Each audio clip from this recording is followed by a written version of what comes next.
میں ہوں عبیداللہ صفدر اور آپ سن رہے ہیں سیرت خاتم الانبیاء صلی اللہ علیہ وآلہ وسلم دوسری قسط۔ آپ صلی اللہ علیہ وآلہ وسلم کے والد ماجد کی وفات۔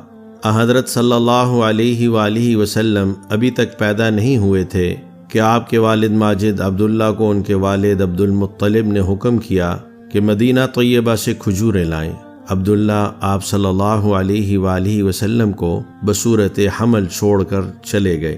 اتفاقاً وہیں ان کی وفات ہو گئی اور والد کا سایہ پیدائش سے پہلے ہی سر سے اٹھ گیا۔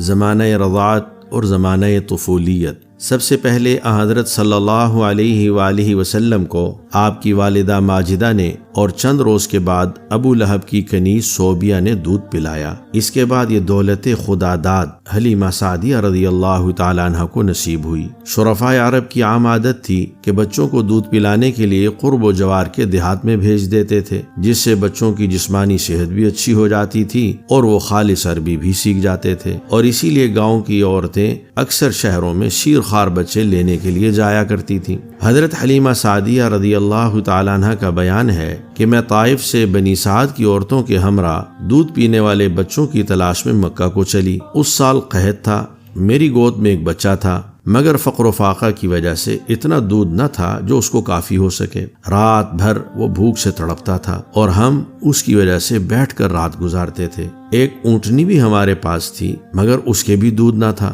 مکہ کے سفر میں جس دراز گوش پر سوار تھی وہ بھی اس قدر لاغر تھا کہ سب کے ساتھ نہ چل سکتا تھا، ہمراہی بھی اس سے تنگ آ رہے تھے۔ بالآخر مشکل سے یہ سفر طے ہوا۔ مکہ پہنچے تو رسول اللہ صلی اللہ علیہ وآلہ وسلم کو جو عورت دیکھتی تھی اور یہ سنتی تھی کہ آپ صلی اللہ علیہ وسلم یتیم ہیں تو کوئی قبول نہ کرتی، کیونکہ زیادہ انعام و اکرام کی توقع نہ تھی۔ ادھر حلیمہ کی قسمت کا ستارہ چمک رہا تھا، ان کے دودھ کی کمی ان کے لیے رحمت بن گئی، کیونکہ دودھ کم دیکھ کر کسی نے ان کو اپنا بچہ دینا گوارا نہ کیا۔ حلیمہ فرماتی ہیں کہ میں نے اپنے شوہر سے کہا کہ اچھا معلوم نہیں ہوتا کہ خالی ہاتھ واپس جائیں، خالی ہاتھ جانے سے بہتر ہے کہ اس یتیم کو لے چلوں۔ شوہر نے منظور کیا اور حلیمہ اس در یتیم کو لے آئیں، جس سے آمنہ اور حلیمہ کے گھر نہیں بلکہ مشرق و مغرب میں اجالا ہونے والا تھا۔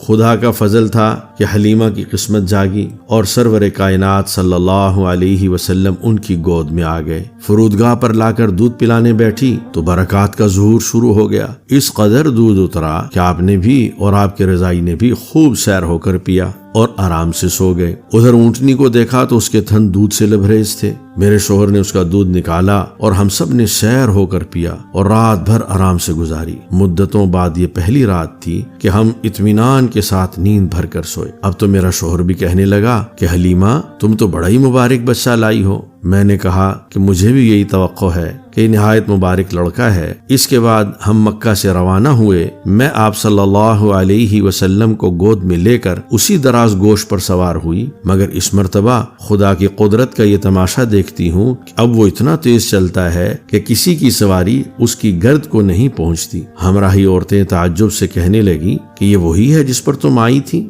الغرض راستہ قطع ہوا، ہم گھر پہنچے، وہاں سخت قحط پڑا ہوا تھا، تمام دودھ کے جانور دودھ سے خالی تھے، لیکن میرا گھر میں داخل ہونا تھا اور میری بکریوں کا دودھ سے بھرنا۔ اب روز میری بکریاں دودھ سے بھری آتی ہیں اور کسی کو ایک قطرہ بھی نہیں ملتا۔ میری قوم کے لوگوں نے اپنے چرواہوں سے کہا کہ تم بھی اپنے جانور اسی جگہ چراؤ جہاں حلیمہ کی بکریاں چرتی ہیں، مگر وہاں تو چراگاہ اور جنگل کی خصوصیت نہ تھی بلکہ کسی اور ہی لال کی خاطر منظور تھی۔ اس کو وہ لوگ کہاں سے لاتے؟ چنانچہ ایک ہی جگہ چرنے کے بعد بھی ان کے جانور دودھ سے خالی اور میری بکریاں بھری ہوئی آتی تھیں۔ اسی طرح ہم برابر آپ صلی اللہ علیہ وآلہ وسلم کی برکات کا مشاہدہ کرتے رہے، یہاں تک کہ 2 سال پورے ہو گئے اور میں نے آپ صلی اللہ علیہ وآلہ وسلم کا دودھ چھڑا